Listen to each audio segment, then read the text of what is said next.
Mystery, intrigue and rumours of spying. Behind high fences, just what lies beneath. It's all starting to sound like a Netflix espionage thriller, but this drama is real. The former Royal Mint site next to the Tower of London is where China wants to build its so-called super embassy. If approved, it would be the largest in Europe. China Mega Embassy!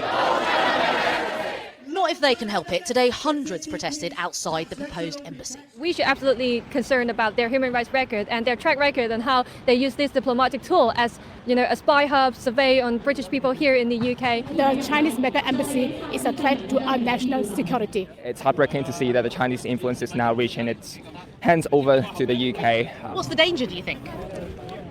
Your safety. Your safety. Your safety as our British citizens. Reportedly, there are plans for a secret basement here with more than 200 underground rooms which run alongside sensitive cables to the financial centres, enough to unsettle a city already alert to espionage and interference. It is wrong for this super embassy to be built here on this site.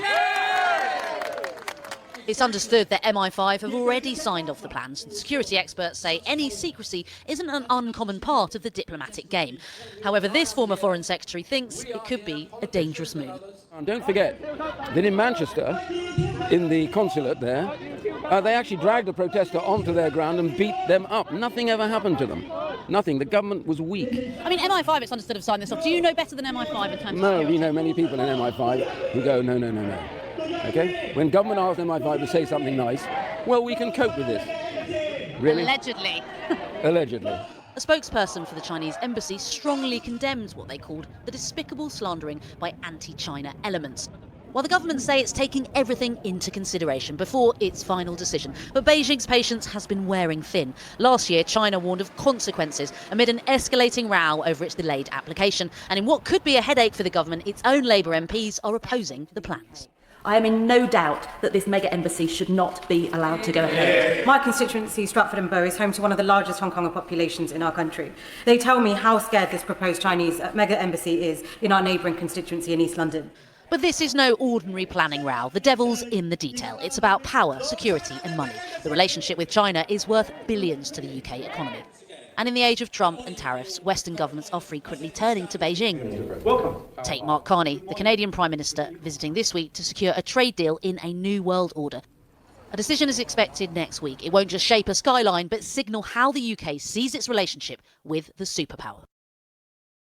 I think it was expected that the decision would go in this direction. The decision ultimately made by the Communities and Housing Secretary, Steve Reid. You're right, though, it will be controversial. It has been controversial, and we're already getting reaction from some spokespeople, actors around Westminster, essentially saying that it's the wrong decision and that it will be challenged. Basically, what this written ministerial statement says, it's essentially the sort of equivalent of a minister standing up in the Commons and saying it out loud. This is a written version of that's just been published on Parliament's website. Essentially, it confirms the decision that has been made by Steve Reid, the Housing Secretary, to give permission to the new embassy being built in London. That's at Royal Mint Court in the Tower of London in the city, sort of towards the east of the central bit of London, and saying the decision is in line with the recommendation of the independent planning inspector. One bit of this that may well cause a little bit of anger amongst critics of this is a section that says the Secretary of State agrees that any ethical or similar objections to the provision of an embassy for a specific country cannot be a material planning consideration. So look, there's a lot to get through here, but sort of what that says to me, how I read that, is essentially the political argument being made by critics of China, critics of the administration in Beijing, around why such a vast embassy or establishment shouldn't be in central London, that they essentially shouldn't make any difference to the decision that is being made.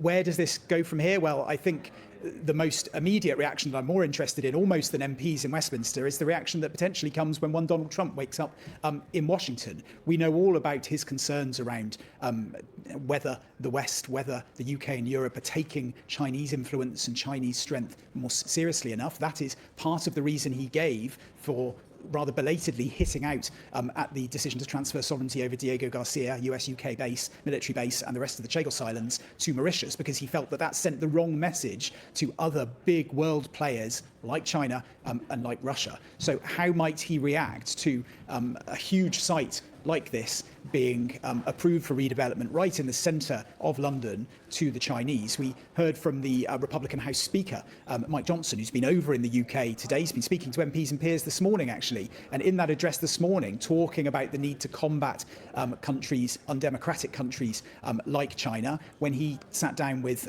Sky News' Will Frost earlier this week, he talked about his reservations, if you like, around the transfer and the permission being given to the Chinese to redevelop that embassy, almost saying that the US would have liked to have acquired that. In the past, Donald Trump has actually criticised the new US embassy that is relatively new anyway, built not too far from Westminster over towards Battersea Park. That was a new embassy transferred over from the centre of London. So it feels to me you're talking about things around where Chinese influence, geopolitics and real estate combine. It does feel to me something that Donald Trump may feel that he wants to comment on. And I think set against the backdrop of the Greenland threats, the backdrop of what Donald Trump said about the Chagos Islands this morning, this could be something that inflames the situation further. I think then the reaction you will get from MPs here in Westminster, yes, you may get some anxiety from Labour MPs, but generally the bigger contingent of China sceptics in Parliament come from the Conservative Party. And the worries that they have been putting forward is essentially you are allowing China, a regime that they see as intensely hostile to the UK and Western democracy in every possible way,